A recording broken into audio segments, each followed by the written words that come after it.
In the heart of a crumbling historic district, a soundscape archaeologist painstakingly records the hidden noises that time forgot.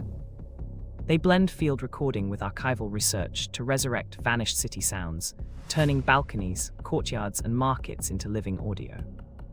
The work demands patient listening, spectral editors, and consent from wary residents, yet it reveals patterns that paint the past in real time.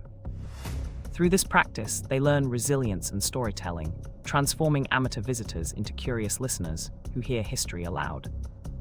Each project challenges budget, weather, and bureaucracy, but the payoff is a community archive that inspires future makers to trust unconventional paths.